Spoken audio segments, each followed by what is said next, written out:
We're back on Dartmoor, back here again 2 weeks again after my last visit.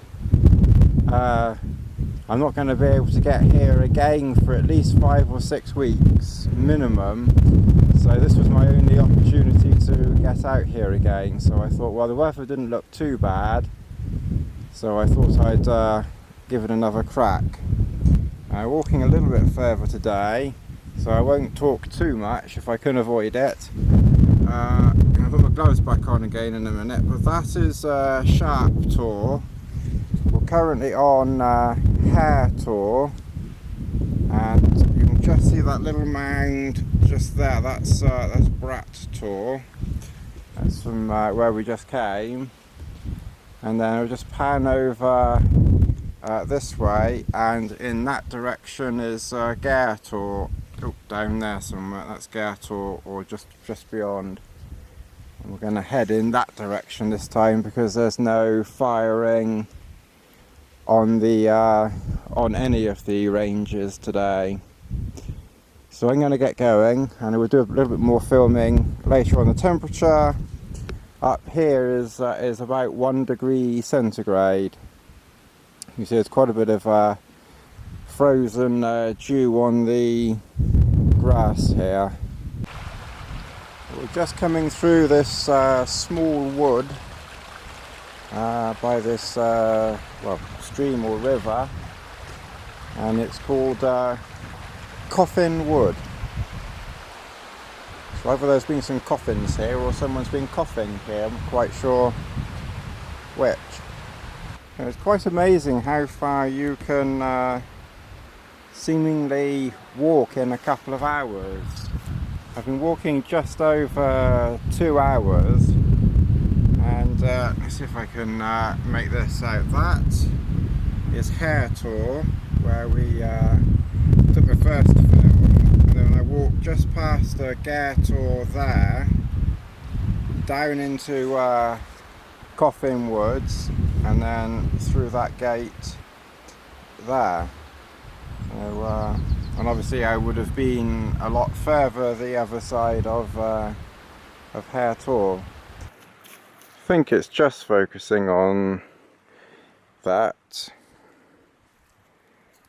Minus 2.3. It was minus 3 up in the valley coming through here, and there was quite a breeze. It wasn't a strong wind, but there was quite a breeze, and I checked the wind chill when that was minus 8 up there.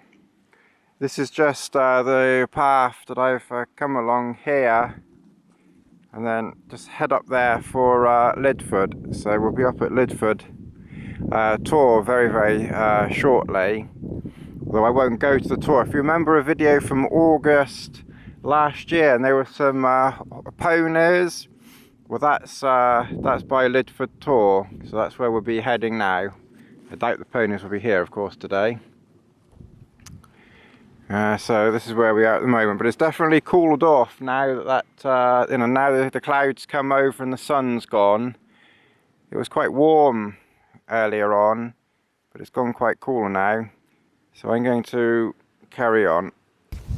Right, this is Devil's Tour, and first sign of some ponies braving it. So I've checked the temperature here, and it is minus 3.5. So with the wind chill, probably minus 10 or something like that. You can just see just through there Lidford Tour, which is where we came from, and then we're heading in that direction over Devil's Tour towards Cut Hill.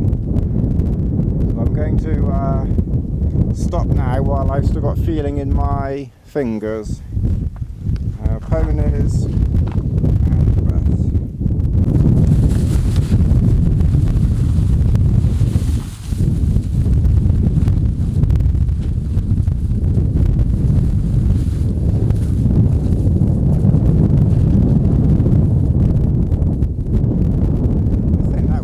Showing off. This is Fair Tour. absolutely frozen solid up here.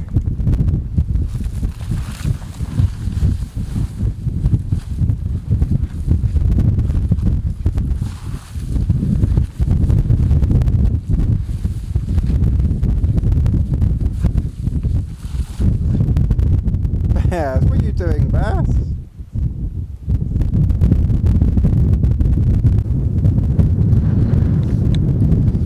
I'll try and get a little bit nearer, and you may not be able to see it from here. In fact, he's just running away. I've scared him. There's a badger talking, and scared him off.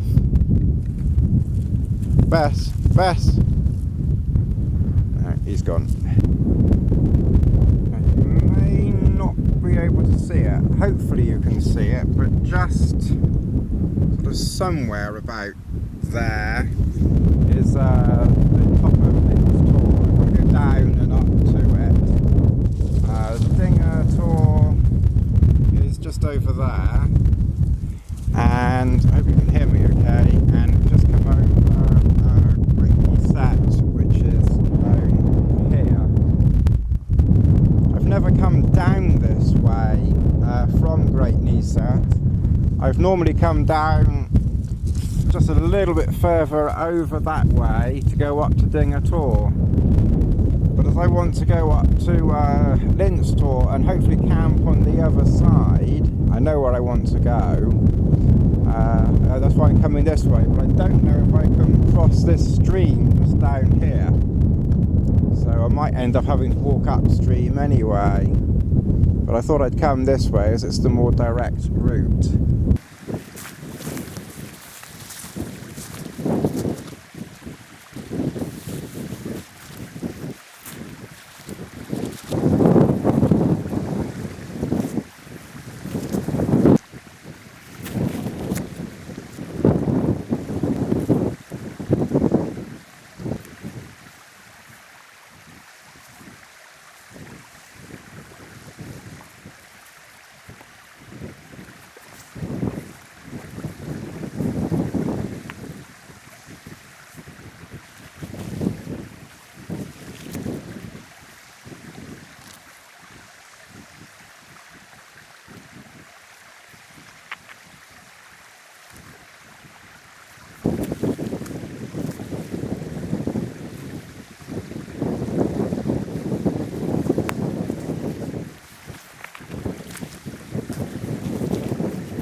Right, that's about as good as I'm going to get it. As most of you know, I'm not very good at pitching the Cuben Trailstar, so it's still very much work in progress. The ground around here, in my defence, is very, very rocky, and I was having a heck of a job getting the pegs in. I've had to mix and match. I've got a long peg here which I'd normally have at the back, and I put a short peg here, and that's the only place that I can get it in. You can see I've tried all these places here and it just won't go in. Ideally with this one, I'd like this moved over sort of this way a little bit to get that tightened up there, but it is just so rocky I must admit, struggling a bit there. So I've got them in. Obviously the other option was, was or is to pitch just over there. There's a little flat area there, but I'm here now, so I may as well stick. It's 5 o'clock. This is actually probably the latest that I've ever arrived and pitched.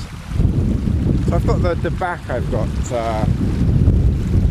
tight, back, and this panel I've got tight, and this panel here I've got tight. So it's just that little bit there. So as I say, I think that's more to do with the ground. I can't adjust that peg anymore, so I'll just have to pull that to that. Being on this side, when I leave tomorrow, there's a path that goes straight up there, straight up to Kitty Tor, I think. So that'll be quite easy to leave tomorrow. And obviously if there was any problems or anything like that during the night, then I've got there's an escape route there that I know of, and it will save me having to cross this ford tomorrow morning, which I was thinking I was going to have to do. I'll try and do a bit of talking on my trail shoes later on, but they did get very wet today, and I must admit, in wet minus 3 degrees, they're probably cooler today than they have been ever, but certainly not uncomfortably cold or anything. Okay, we're set up. I've got a cup of tea on. I can't see the path home, but I know it's just in that direction.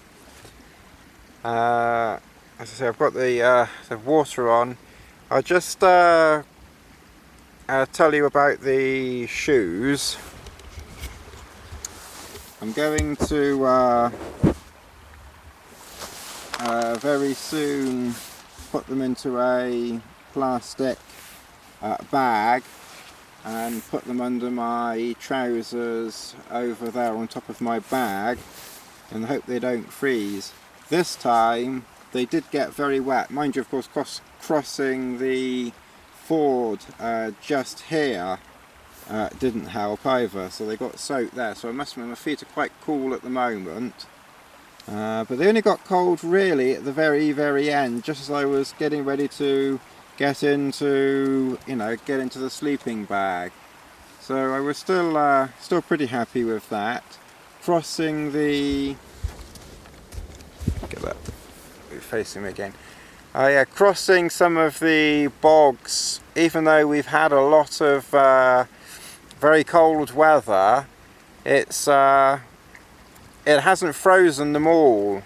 In other words, that the top layer is frozen, but it's not frozen underneath. So I must admit, my feet went through quite a few times, so my feet did get, my shoes got very wet. The socks aren't too bad, but as I say, I need to protect them all for the morning now.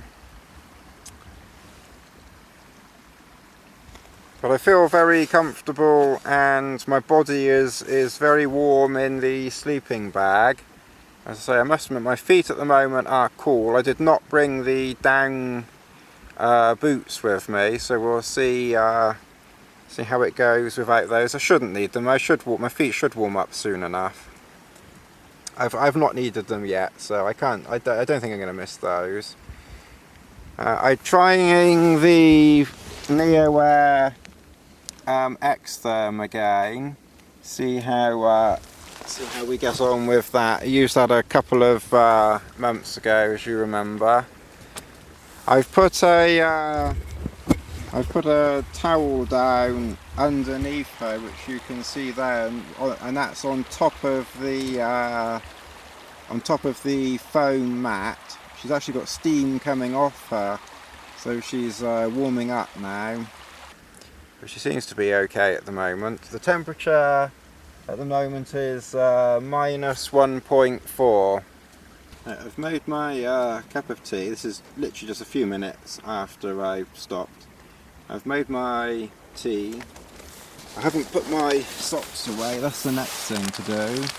So I've put my shoes in a plastic bag, which you can see there next to each other, under my trousers. Just as Chris Townsend suggested a couple of months ago. So it's fine, I've finally done it. Eventually, 20,000 years later. Warming up quite nicely. Hands are cool, but that's to be expected because I'm doing things. My feet are still cool, but they'll warm up soon. I haven't really been in the sleeping bag long. What's the time now? So it's 6:05. So I've only been actually in the sleeping bag for less than half an hour, I think. I'm sure I didn't get in here until after 5:30. Thank you to everybody for all the wonderful comments and all the likes from my last camp. I really appreciated that. I think there was 27 likes when I last looked and over 50 or 60 comments on there. Mind you, half of those were probably mine because I was replying to everybody. But you know, I was really pleased with that, and it's a real boost afterwards. So you know, thank you, you know, for all the likes and the comments and everything like that. You know, it's very much appreciated. And I think in the last video or one of the comments, someone asked if they could see my kit. What I'll try and do when I'm back home is I'll try and sort of do a packing video as if I was going off, which I'm not going to be doing now for at least a month and a half or maybe more now. But I will try and do a packing video sometime for you, and then I can show you exactly what I've brought on this trip. This is probably my lightest pack that I've brought. I still use the Exodus, and I'll tell you more on that when I do a video on it. But I actually got my base weight down to 6 kilograms. Now my base weight, I know everybody has their own theories and how they do it. You know, feel free to do your own base weights the way you do it. I'll put a link up to my blog which will show you the kit that I brought and how I do my weights. But my main base weight, what I call number one base weight, is just camping stuff, and I've got that down for this trip to 6 kilograms. The last trip it was 7 kilograms. I've shaved a whole kilogram off, actually quite easily, without sacrificing any safety or comfort, simply by, well, this Trailstar for a start is very light, so this is a massive weight saving. I've brought the XTherm Neo Air bed. That's probably one of the lightest in its class. That saved several hundred grams. So straight away for the bed and the shelter, I've probably saved at least 500 or 600 grams.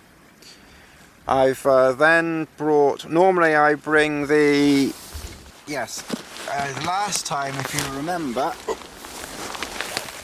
I had the XLite, I think it was called. This time I've just got a small piece of foam matting under there. It's part of a multi-mat mat, and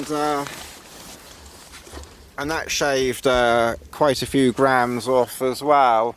And the other way that I've saved weight is by bringing my new phone, which is a little bit bigger, so I might be able to, be able to read on it, well, just as easily as the other phone, of course. But watching a film on it, which I may do later, would be a little bit nicer on this phone. So I just thought I'd leave the Google Nexus 7 behind. And that's, by leaving that behind, that has saved another 380 grams or thereabouts. Mind you, because I can't put a spare battery into this phone. It's a sealed battery, which is one downside, I must admit. I've brought, to be on the safe side, a power pack, a TechNet charger, and that weighs about 190 grams.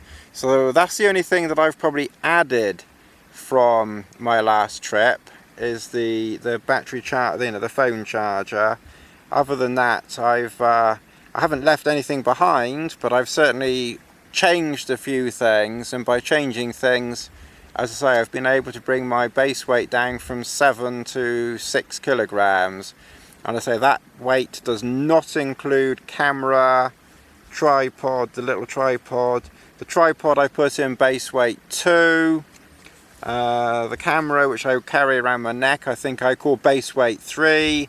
So, you know, you can call them anything you like. So I suppose all in all, carrying stuff, it was about 7.5 kilograms, I think.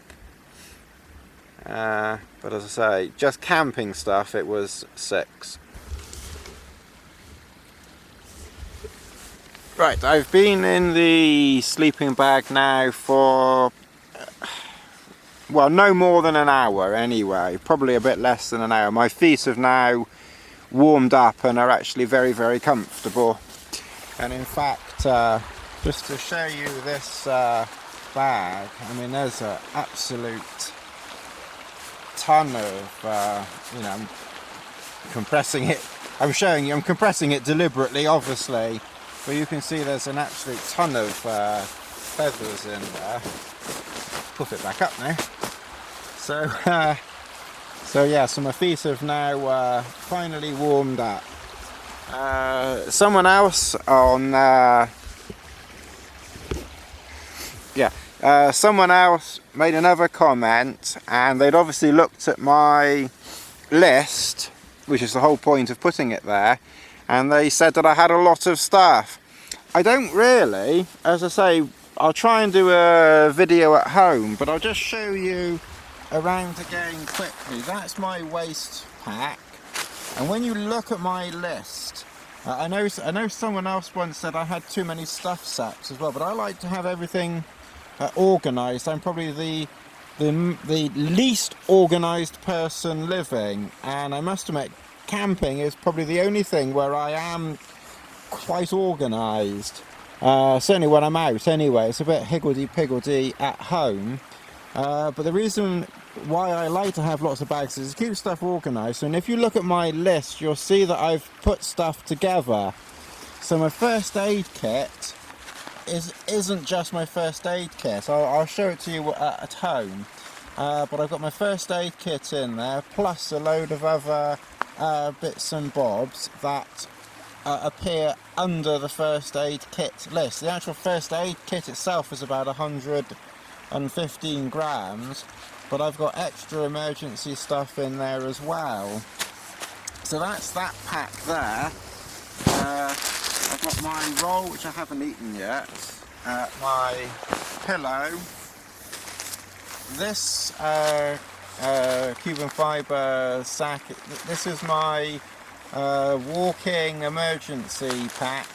Virtually never need to open it, but I've got a few things in here that I specifically bring for walking around Dartmoor and camping that I don't necessarily put in here. This pack I take when I go to Cheddar every week. Of course I never need it, but I always take that to Cheddar.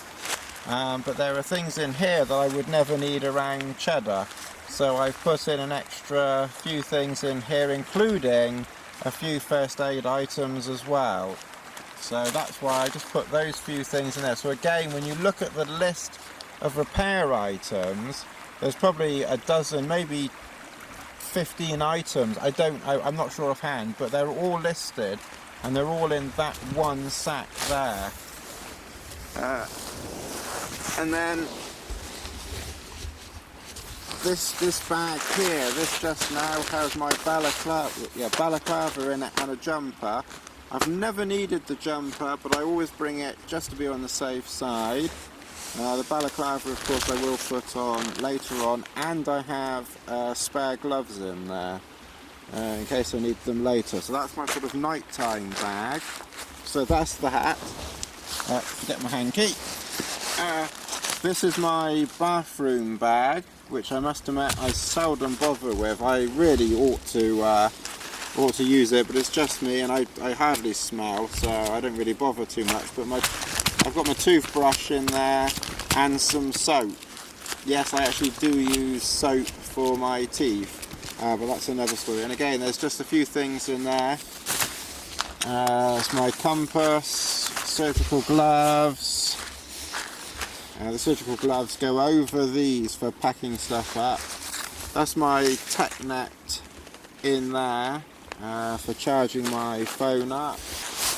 And then my bivvy bag just as an emergency, which I used that once last year and I haven't used again.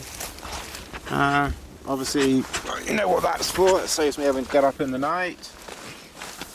Around here is just my cooking stuff. Water, food. You know, I put my food in here. I bag it up individually, so I've got everything for this evening in this bag. My breakfast is in another bag in there. Tea is in here. My gloves that I've been wearing during the day. So I've actually got 3 pairs of gloves. I have 3 hats in total. I have this thick hat, what they're wearing now, and I've got a slightly a merino wool beanie as well, which I probably won't wear, my balaclava. So I've got 3 hats and 3 pairs of gloves just in case. So, you know, I could probably thin down on a hat and a glove, but for a few grams, you know, I'm not taking any chances on things like that. And then obviously my stove. What have we got down here? My coat that I've been wearing today. There's some more hankers in there because I'm blowing my nose all the time. That goes with my cooking stuff. That's my weather instrument now, minus 1.7. I've just got a few pills in there for my nose and that sort of stuff. And my torch. And that's it. So, you know, there's not a huge amount of stuff here at all. And someone else, I think, asked why I sleep this way. I just like my head by the door, really. It's easier to get in and out. I've only got to come in a couple of paces, you know, to here. I don't know if you can see it, sorry. You know, I've just got to come in this distance here, whereas if I was sleeping at the back, you know, I'd have to take an extra step back or something. It's just quite nice sleeping here. One thing that I'm going to try and do is to say time just runs out on me, but I want to try and do a pitching video and show you how to change the door on this. Because of course if the rain started to come in this door, I can, of course I'd have to get out to do it, which would be a pain of course, but I can take that pole out, pitch the door to the ground, and then I believe this corner here, or this side here, then becomes the door. So technically speaking then I would be sleeping at the back. So Bess just stretches her head forward in giraffe like just to get some water.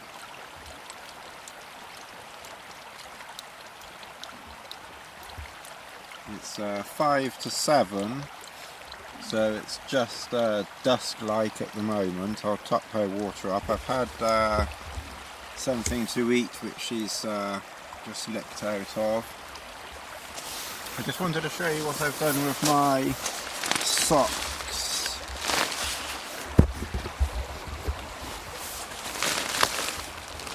If you can see that, I can't quite get my head in the right place, but I've put my liner and merino socks under there, and then I've put my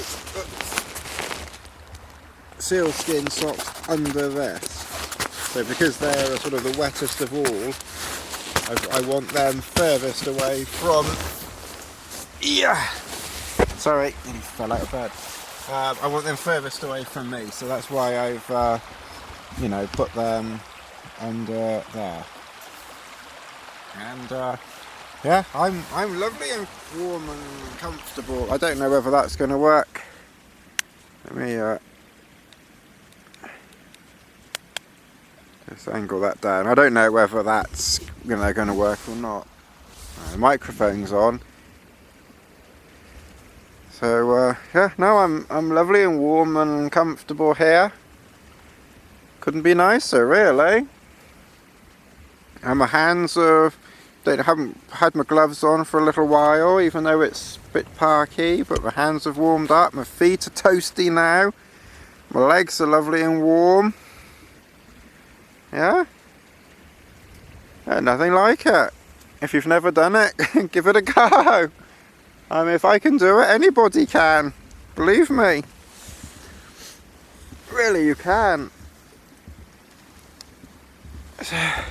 Oh, trying to fall out of bed again. So I'll just show you out the door. It's probably a bit dark. You can just see out there. So yeah, it's lovely having a view as well.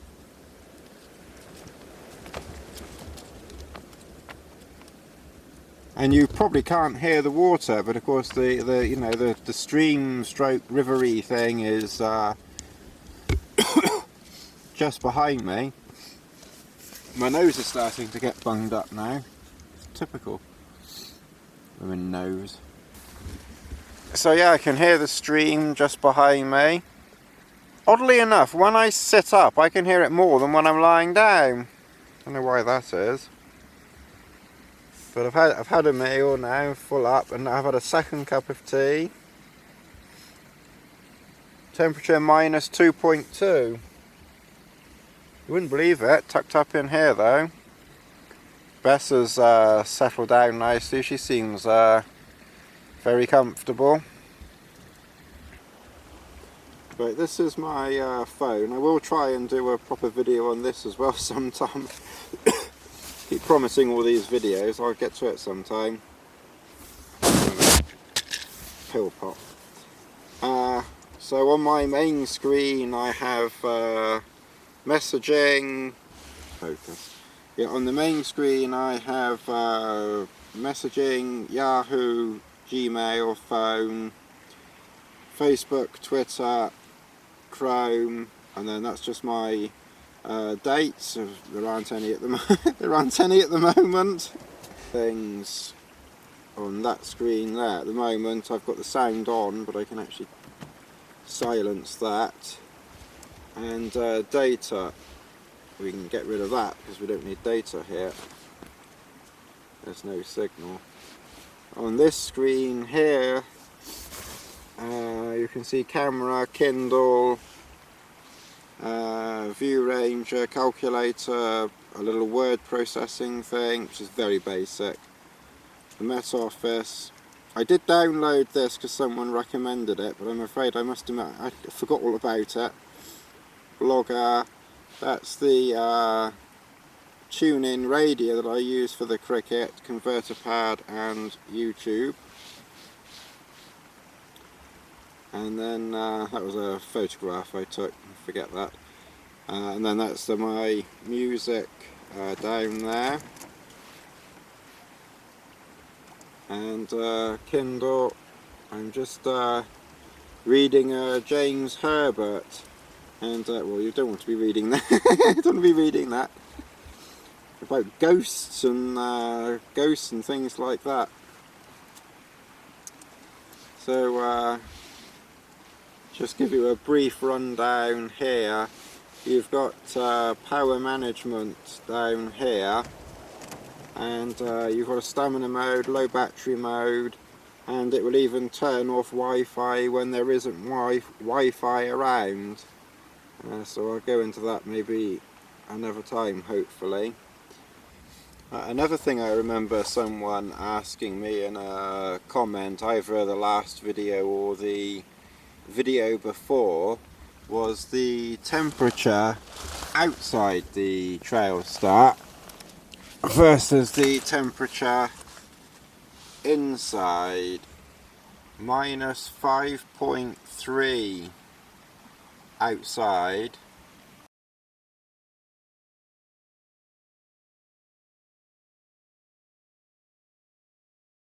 I've got a cup of tea on. The time is 5 past 6, and the temperature outside is minus 7.6. I did see a minus 7.9 outside, so it's actually warmed up 0.3.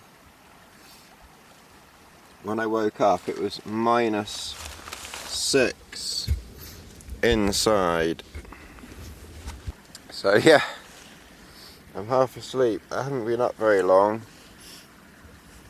Just half an hour or so I've been awake. I actually slept quite well again last night, so I think the balaclava is helping. I put the hat on just a minute ago, just to help keep my head warm. But I took this blue Patagonia top off before going to bed. So I just had my merino base layer on. Then about 5 o'clock, I think, I woke up quite cool. My legs were fine. My feet are very toasty. But my body had cooled down a little bit. So about 5 o'clock I put this extra layer on. And now I'm up in a, well, not up, but now I'm awake. I'll probably put my coat on in a minute just to give that extra outer layer as well.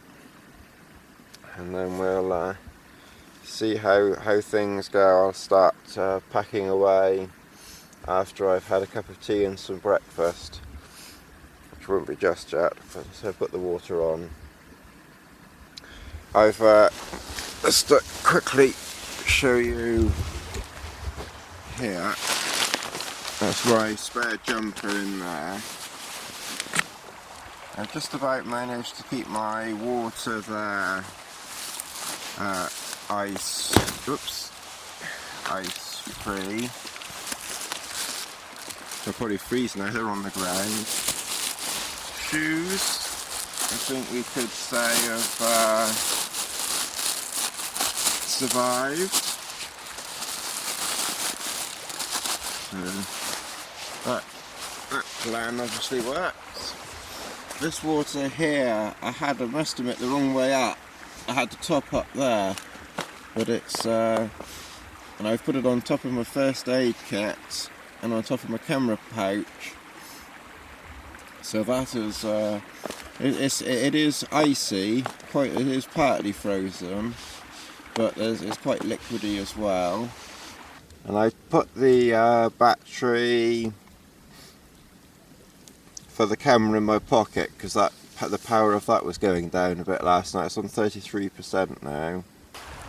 Okay, I've just packed up camp and I swapped gloves over repeatedly to keep my hands warm. So my hands have stayed warm even though it was bitterly cold. My feet, I will admit, have cooled off, but they're okay. So I've checked around and I don't think I've left anything behind. So we'll now start heading up that path up there. And Bess has got the wind. Come on, Bess. Right, this is Kitty Tor. And you can just see 2 pillboxes there. So from where I was camping was at the bottom of the hill from those pillboxes. That was quite a nice place. I think it's used quite a bit actually. From here, I'm going to take. There's a path that runs down here. this is an area that I know like the back of my hand now. Mind you, most of the North Moor I know very well, but I shall go down this path. Now you could, if you needed to escape, or you know, you just wanted to get back easily, there's a path or a track that goes along there, and that used to be an old railway track. So that is a gravel, an actual gravel military road that you can get back on if necessary. But I'll probably try and hopefully head along somewhere along here. It's a bit tricky to see again. Bleak House is just down here somewhere, and then there are two small tours here, and then from there I can walk up to Great Links Tor, from there to Brett Tor, which you can't see behind, and then back down to the car. So all in all, I wouldn't have thought that would take much more than an hour, hour and a half. I didn't look at my watch to see what time I'd left camp, to be honest. I forgot this time, which is not very helpful. So I'll carry on walking. It's -4 up here. Just check the, oh god, minus 4.6 up here now. And I've taken my gloves off, so I need to get back, put my gloves back on again. So I may do another bit of filming, but if not, you know, thanks for watching this, and we'll catch you all again in the near future. Thanks, bye bye.